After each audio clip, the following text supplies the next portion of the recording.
Welcome to JWL Sports, where we review all the best sports clips from around the world. Now, you're probably wondering, why should I watch over here instead of any of the other channels?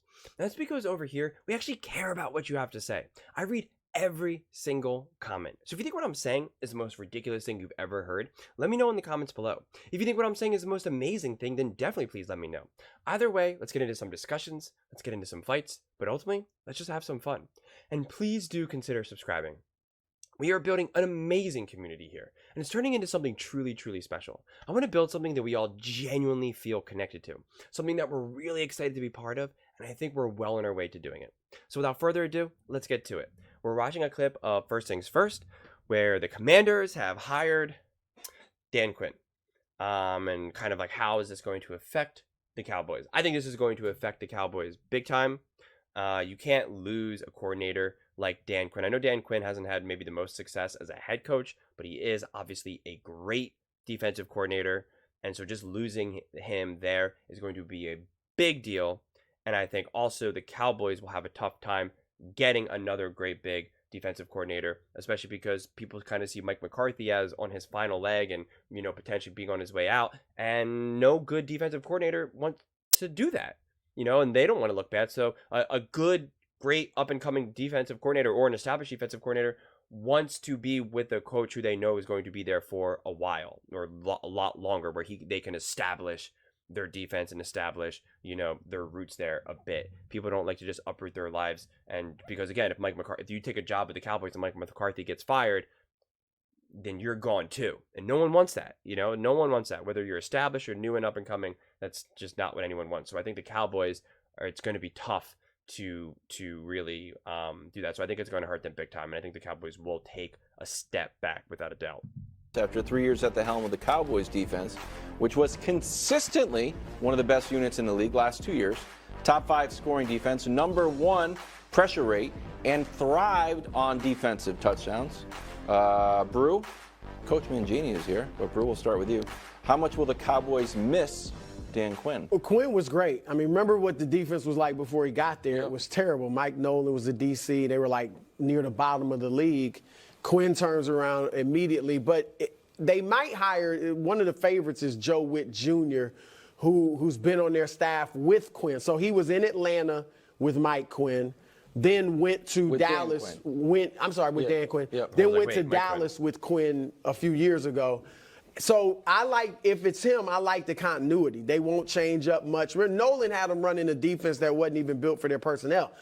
Mike is still going to be there. The rest of the players, defensively for the most part, are still going to be there. So, Coach, I think they'll be good. I think they'll be fine without Quinn, assuming they bring in this guy who does it Quinn's way, may have a different personality, but you're not going to be changing the defense completely.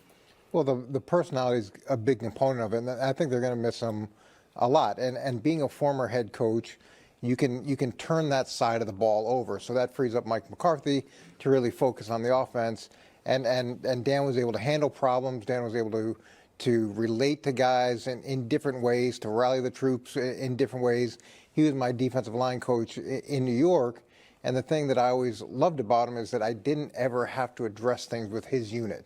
So he could always take care of those things. They were always extremely well coached. They played hard. They were well prepared. So the X and O part is one element of it, and you may get continuity with another coordinator, but the value that he brings from a stabilizing perspective and from giving Mike McCarthy the freedom to really just focus on the offense is huge. Yeah, I think it's a massive blow for Dallas, and despite the fact that I think it's a big blow for Dallas, and I have a lot of respect for Dan Quinn, I don't understand it for Washington. So, and it is not the idea that you can only hire offensive-minded head coaches. I think we've seen a lot of defensive-minded head coaches have a lot of success. Obviously, Belichick was, but he's not the only one. Tomlin has. Harbaugh was special teams coach. But Washington's about to draft a quarterback at number 2. And so the opportunity to marry that quarterback's growth with an offensive head coach that can be there. Well, and they think that they're going to be able to duplicate what happened with the Texans.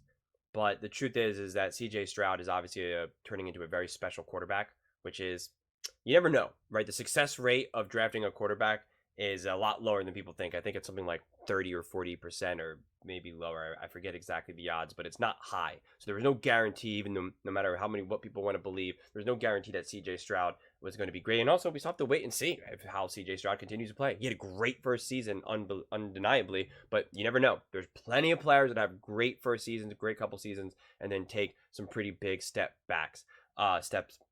So you don't actually really know. And again, I think D'Amico Ryans is a great head coach and a great hire. But if you think that you're just going to be able to copy that formula and then it's just going to be great for you as well, no. It just doesn't work that way. You can't just copy and paste and expect the same results. A lot of it is culture, a lot of it is luck, a lot of it is just the perfect match made in heaven, and a lot of other just circumstances that really need to go right for you. So this idea that you could just hire, Dan Quinn, a great defensive coach, and then say, okay, and we're going to go draft a great up-and-coming quarterback, boom, we're going to get the same success as the Texans. It's just not that easy. If it was that easy, then there would be a lot of great teams in the NFL, and it's not necessarily the situation. So I think I understand what Nick's saying, and I also understand that you can't just hire offensive coaches. But you know what? My team, any team that I'm rooting for, I want them to have an offensive head coach without a doubt. And especially if I'm getting a new quarterback, I want that new up-and-coming quarterback to have a great offensive head coach, especially if, at the very least, when you have a great offensive head coach, you at least know that if the quarterback's not playing well or doing well, you don't have to question whether or not it's the head coach. And that's kind of the biggest problem that people like Dak Prescott and the Dallas Cowboys have had in the past, where you're just like, well, is it the head coach? Is it Dak? What's the story here? And we've had that with lots of other quarterbacks coach combos. And so if you have a great offensive head coach, you don't question him. You're not going to question him. And so therefore you're going to be able to focus more on the quarterback, which means you're either going to be able to maximize the quarterback that you have, or you're going to know much quicker, we have to move on. We have to get a different quarterback. We have to, keep going. And that is now something that the Commanders are going to have to face. If everything works out for the next decade, whether it be you have to pay a ton of money for Ben Johnson, you had Eric Bieniemy in-house, that to me, from Washington's perspective, would have made the most sense. And then from Dallas's perspective, you lose him in the division, where at the very least he is going to, you're going to have to deal with him knowing your tendencies twice a year. And Bruce Wright, that if you remember one of the things that happened when they got Dan Quinn, it's also when they drafted Micah, and so that you got a transcendent talent to help the defense. Mm-hmm. But there was a lot of discussion about how Dallas's defense it wasn't just what they were running, but it was that the players didn't seem to understand what they were supposed to be running. And Quinn settled that all down, and so it's a real loss. And as I said yesterday, one of my resolutions for 2024 is to take coordinating seriously, to not overlook, you know what I mean, that when a team loses its coordinator, be like, oh, they're just going to be fine, they're going to replace it. Well, just to respond to what you said, with the head coaching job, you don't necessarily want an offensive guy or a defensive guy. You want a head coach, and the value in hiring a defensive head coach is typically they're willing to draft a lot more on the other side of the ball, because you think I can fix the problems with lower level draft picks, with free agents. If my offense coordinator needs, the first round, the second round, the third round, you're willing to do that. Houston, because you feel so much more confident knowing that you can fix the problems on your side of the ball. You want to push those resources to the other side of the ball, and that should allow them to support the quarterback if they go get him. Not so with Bill Belichick. That's not always the case with defensive head coaches, though. That's okay, though. There were quite a few tight ends drafted. Yeah, that's fair. Yeah. Coach, you loved it? I hated it. I mean, I think I understand what Mangini's saying, because he's also was a defensive head coach, but I think you had a lot of defensive coaches who just really doubled down, and that's who they want to draft and that's who they want to sign. And it's like they look at the opposite and think like, oh, my defense has got this. We can win with any quarterback because our defense wins championships. And that's what happened with like the Steelers, and that's what happened with the Bears. And they made over years they made some very specific decisions to try to optimize their defense. And how has that worked out for them? Not well at all. You never want to use an outlier as a means to guide you, because they are just that. They're an outlier that is not the norm. So when you see some success with defensive head coaches, it is not the norm.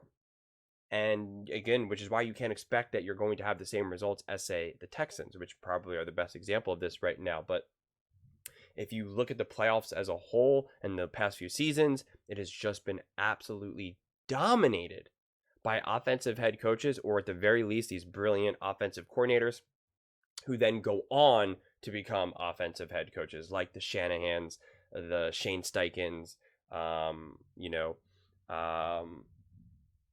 and things like that. So I think this was definitely, for me being an Eagles fan, I'm actually really happy about this, because at first I thought the OC for Detroit was coming to the Commanders, and now that he's not, I'm like, yes, because I don't want him as a head coach. I don't want him being for the Commanders, especially with potentially a great new up-and-coming quarterback who could be brilliant and awesome. I'm like, that's awful. I don't want to go up against that. So this was actually the best case scenario from my perspective for being an Eagles fan, because now the Commanders hire Dan Quinn, and I'm like, okay, that's fine. That defense is going to be good, but like, I don't know what the heck your offense is going to look like now, and it's going to be at the mercy of any offensive coordinator. That if you do have a couple good years where your offensive coordinator is legit and you have this offense going really well, that offensive coordinator leaving, he's going to get a head coaching job somewhere else, and then you're back to square one, which has really affected teams consistently. The Eagles, the Bills, the Chargers, like all of these teams, we've seen them fly high with some great coordinators, only to have them take massive step backs.